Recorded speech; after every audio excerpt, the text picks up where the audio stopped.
That's when the decree went forth for the restoring and rebuilding of Jerusalem. And Ezra carries that out to give the proof of the pudding.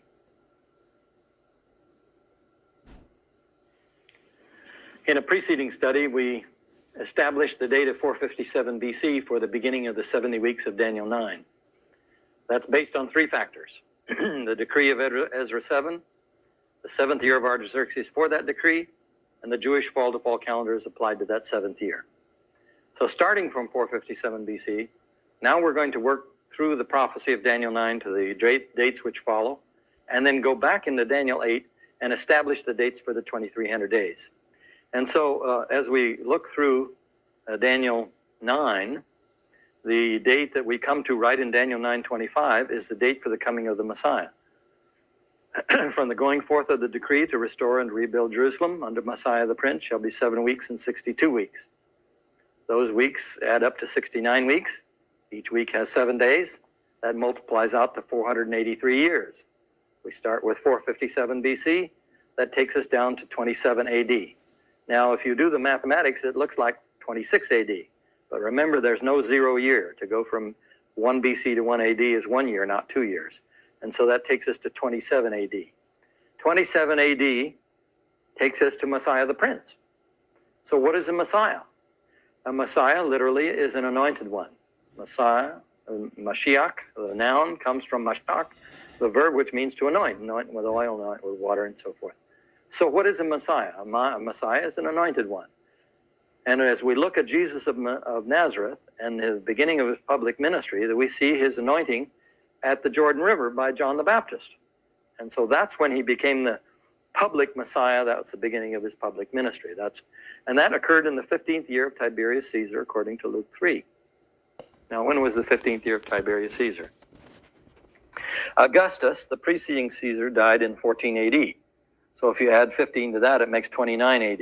But 2 years before Augustus died, the Roman Senate voted Tiberius, Augustus' adopted son, as co-ruler of the provinces.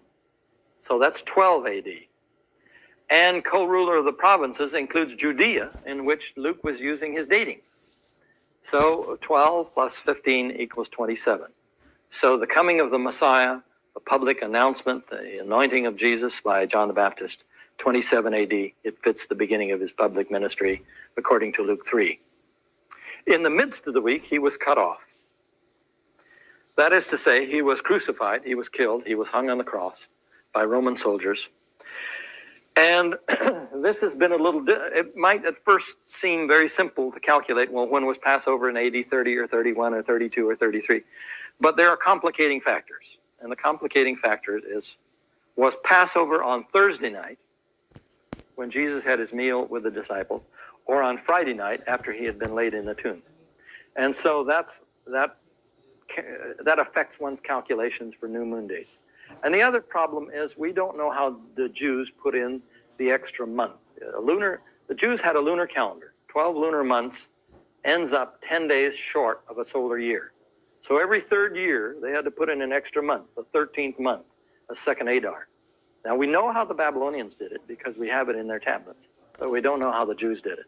So we don't know whether the crucifixion of Jesus in that particular year was before or after the intercalation or the insertion of the extra month. So that complicates our calculations. We have used the date of 31 AD for the middle of the 70th week as the time when Jesus was crucified. And all I can say is that there are some authorities that agree with us in our calculations and some who do not. I'm going to read you just one little paragraph about 31 AD from a very eminent scholar who agrees with us on this particular date.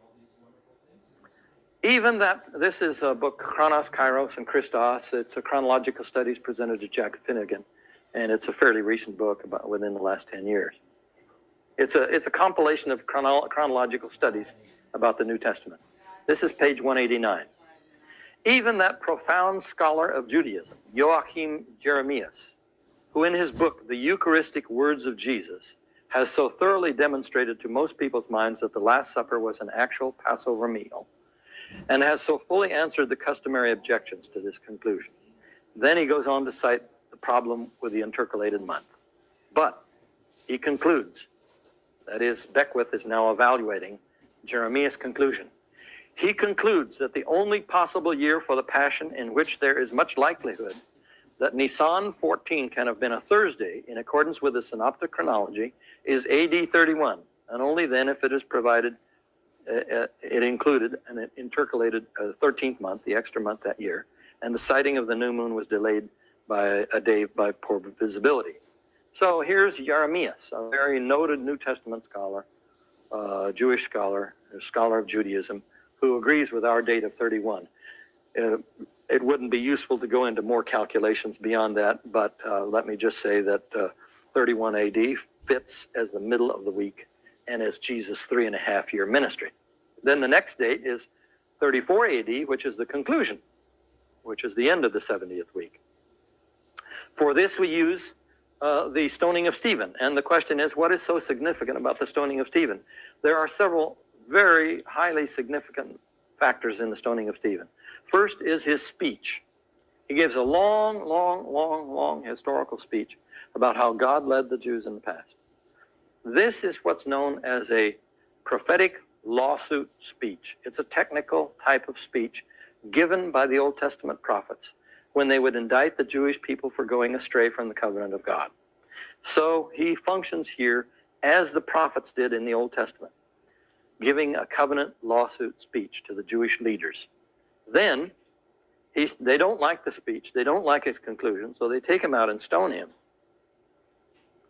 And just before he dies, he looks up into heaven and he sees Jesus standing at the right hand of God. At that moment, he has a vision. By definition, people who have true visions are prophets.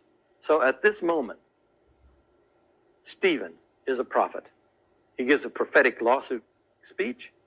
He has a prophetic experience, a vision of Jesus, and they stone him. Then there's the replacement of Stephen, and he's standing by holding their clothes as they stone him, and that man is Saul. And Saul, in the next chapter, is converted on the Damascus Road and takes the place of Stephen, who Saul is now the apostle to the Gentiles. So there's been a transition in an era, the gospel going to the Gentiles. So there are several theological factors that are very, very significant with Stephen. His covenant lawsuit speech, his vision of Jesus, the shutting up of the prophetic voice by stoning of the prophet, and the gospel going to the Gentiles by the man who stood by and watched the whole scene.